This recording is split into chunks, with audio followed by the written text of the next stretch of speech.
លោកហ៊ុនម៉ាណែតទៅប្រាប់សារព័ត៌មានអន្តរជាតិ Reuters ឬក៏ Fox News Digital អីហ្នឹងប្រាប់ថាថៃឈ្លានពានទឹកដីកម្ពុជាបទជប់បាញ់នេះមានការសម្របសម្រួលដោយប្រធានាធិបតីសហរដ្ឋអាមេរិកដែលលំអៀងខ្លាំងទៅខាងភាគីថៃចុះបើប្រទេសកម្ពុជាគិតថាថៃឈ្លានពានហេតុអីមិនប្តឹងទៅតុលាការអន្តរជាតិព្រមព្រៀងសម្បទានខ្ញុំមិនប្តឹងអ្នកឯងទេរឿងទាហានខ្ញុំស្លាប់ប្រមាណប្រជាពលរដ្ឋខ្ញុំស្លាប់ប្រមាណព្រោះសង្គ្រាមធ្វើម៉េចបើវាបាញ់គ្នាទៅវិញទៅមកហើយអ្នកឯងក៏ស្លាប់ខ្ញុំក៏ស្លាប់អ្នកឯងក៏ខ្ទេចខ្ទីខ្ញុំក៏ខ្ទេចខ្ទីតែយើងដកឲ្យទៅជាកន្លែងដើមវិញទៅហើយរឿងខ្ទេចខ្ទីហ្នឹងយើងហៅសកម្មគ្នាទៅអត់អោនគ្នាទៅធ្វើម៉េចឲ្យជប់បាញ់ព្រោះវាជ្រុលដៃអីអញ្ចឹងទៅហើយយើងចរចាត្រឹមថាអ្នកណានៅខាងមុនថ្ងៃទី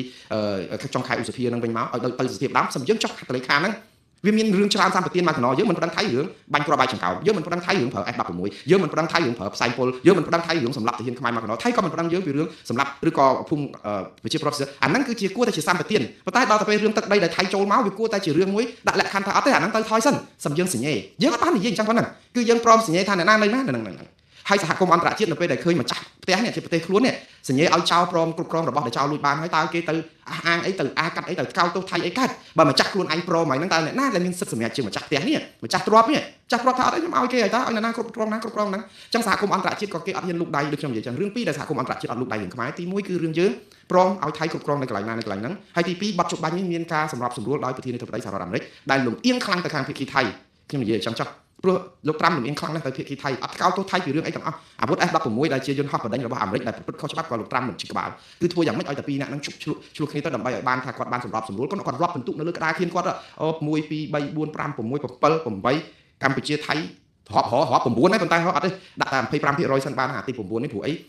បាត់ជប់បាញ់ហ្នឹងគឺមានម្ដងហើយដូចថាស្មោកគ្រោកឆ្លោះគ្នាទៀតគេហៅ nasty fighters ចប់កម្ពុជានិងថៃទៅរៀបរាប់ប្រាប់ថាកម្ពុជានិងថៃថាជាដៃគូប្រយុទ្ធស្មោកគ្រោកទៀតតែអញ្ចឹងទៅឃើញស្មោកគ្រោកហ្នឹងស្ដាប់ទៅថាត្រូវថៃត្រូវខ្មែរដែរអញ្ចឹងអត់មាននិយាយទៅនៅពេលដែលអត់មានកាន់ជើងកម្ពុជាឬក៏កោតទោសថៃអាមេរិកកាន់ជើងថៃយ៉ាងហោចណាស់ក៏អាសូរថាកម្ពុជាបាក់ដីច្រើនកន្លែងណាស់ដែលសញ្ញេឲ្យថៃក្រោមបាត់ជប់បាញ់ហ្នឹងអាមេរិកក៏អត់មានខ្វល់ដល់អញ្ចឹងទៅឃើញកម្ពុជាបាត់ភាពយុត្តិធម៌អាភាពយុត្តិធម៌ហ្នឹងគេរករឿងនៅក្នុងកិច្ចសន្យានៃបាត់ជប់បាញ់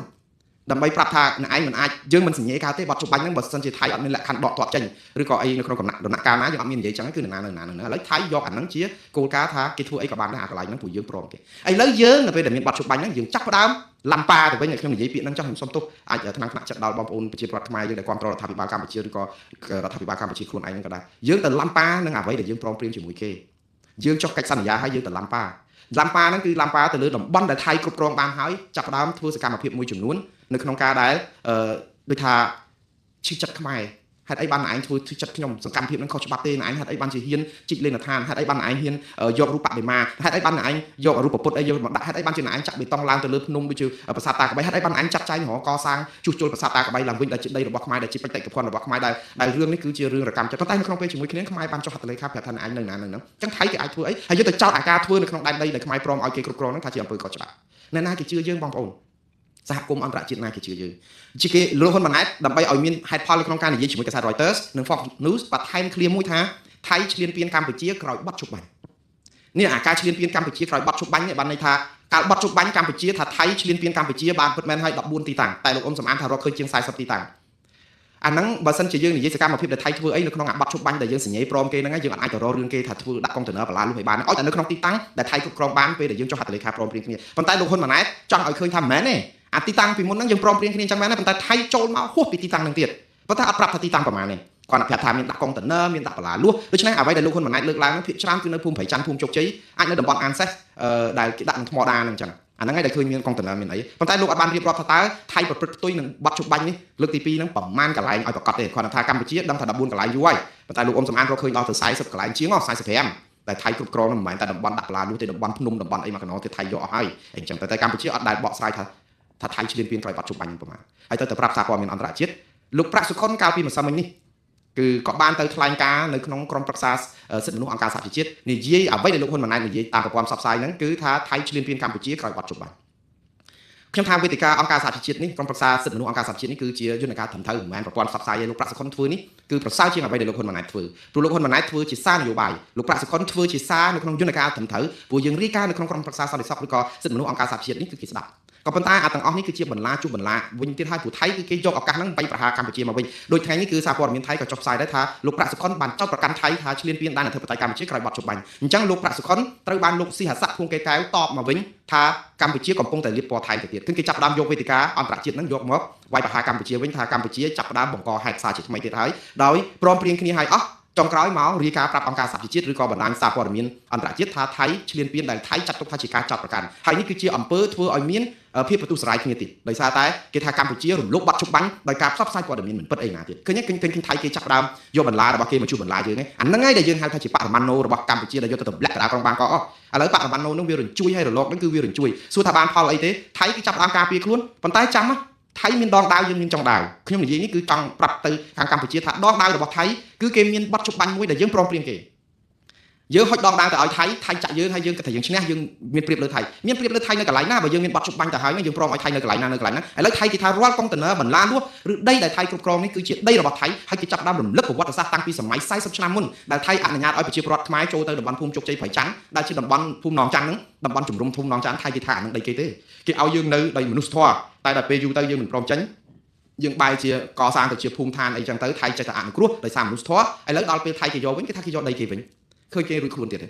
ហើយតើយើងនៅនិយាយជាមួយថៃតាមប្រព័ន្ធឆ្លងឆ្លើយសារព័ត៌មានដែលជាបរិមាណណូរបស់យើងហ្នឹងគិតថាបានប្រយោជន៍ពេលណាព្រោះថៃនៅពេលដែលគេនិយាយបែបហ្នឹងគឺគេចាប់ផ្ដើមសរសេរប្រវត្តិសាស្ត្រសារថ្មីរបស់គេមកហើយសហគមន៍អន្តរជាតិគេស្ដាប់យើងមែនសហគមន៍អន្តរជាតិគេស្ដាប់ខ្មែរមែនដូចខ្ញុំនិយាយចឹងថៃគេមានដងដាវដោយសារគេមានបទជប់បាញ់គេសហគមន៍អន្តរជាតិគេមិនល្ងងទៅជឿកម្ពុជាថាអូគាត់តែនិយាយចឹងបានន័យថាថៃឈ្លានពានចុះបើប្រទេសកម្ពុជាគិតថាថៃឈ្លានពានហេតុអីមិនប្តឹងទៅតុលាការអន្តរជាតិ ICJ ឬ ICC ដែលជាយន្តការស្របច្បាប់ហេតុអីបានយើងអត់ប្តឹងដល់ពេលអត់ប្តឹងយើងមកយកប្រព័ន្ធផ្សព្វផ្សាយចឹងថៃគេស៊ីភ័យគេតបមកវិញថាមានជាក្បាលអីថៃនៅតែគ្រប់គ្រងតែគេវាយបកមកវិញគេបញ្ជូនលោកស៊ីហស័កភួងកែកែវដែលជារដ្ឋមន្ត្រីក្រសួងការបរទេសគេទៅត្រុកគ្រប់កន្លែងទៅបារាំងទៅអីហើយគេប្រព័ន្ធផ្សព្វផ្សាយថៃគឺគេវាយបកមកយើងវិញយើងអត់បានប្រយោជន៍ត្រង់ថាគេយកបន្លាជួបបន្លាយើងបានតែទូងស្គរប៉ុន្តែថៃតបមកវិញថៃយកកិច្ចព្រមព្រៀងឬសេចក្តីថ្លែងការណ៍បទជប់បាញ់ចប់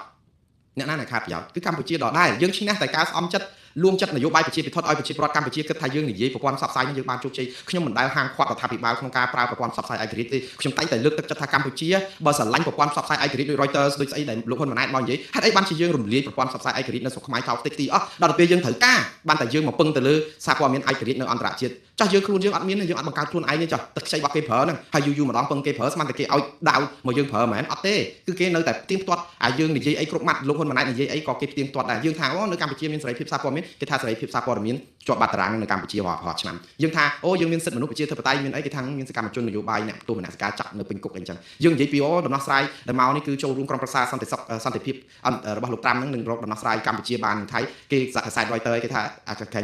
ក្រុមប្រឹក្សានឹងដោះស្រាយរឿងកាហ្សានៅអ៊ីស្រាអែលប៉ាឡេស្ទីនវាអញ្ចឹងវាមិនដូចចឹងមិនថាអាសារព័ត៌មានអន្តរជាតិហ្នឹងវាគឺជាការផ្សាយព័ត៌មានពិតប៉ុន្តែការពិតរែងឆ្លៃយើងបើសិនជាយើងជាជនរងគ្រោះយើងនិយាយទៅបើមានផ្សាយតាំងពីក្នុងស្រុកយើងឯករាជ្យយូរហើយមកប្រហែលជាថៃមិនអាចធ្វើអីប្រដាស់បានចឹងថាយើងអត់មានដល់ពេលឥឡូវវាយឺតពេលហើយអង់គ្លេសហៅ too late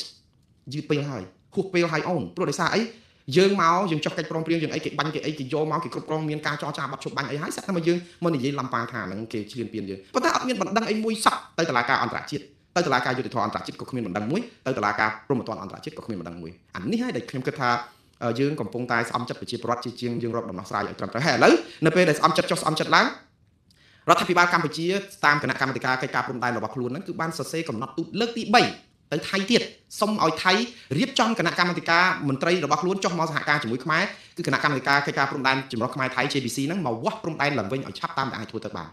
នលើកទី3នៅក្នុងសេចក្តីថ្លែងការណ៍ឬសេចក្តីប្រកាសព័ត៌មានរបស់គណៈកម្មាធិការកិច្ចការព្រំដែនរបស់កម្ពុជាដែលចាត់ទុកថាអានេះជាកំណត់ទូតហ្នឹងគាត់សរសេរចេះខ្ញុំអានខ្លឹមសារខ្លីបន្តិចព្រោះមានពីរទំព័រគាត់សរសេរចេះគាត់ថារដ្ឋលេខាធិការដ្ឋានកិច្ចការព្រំដែនមានកិត្តិយស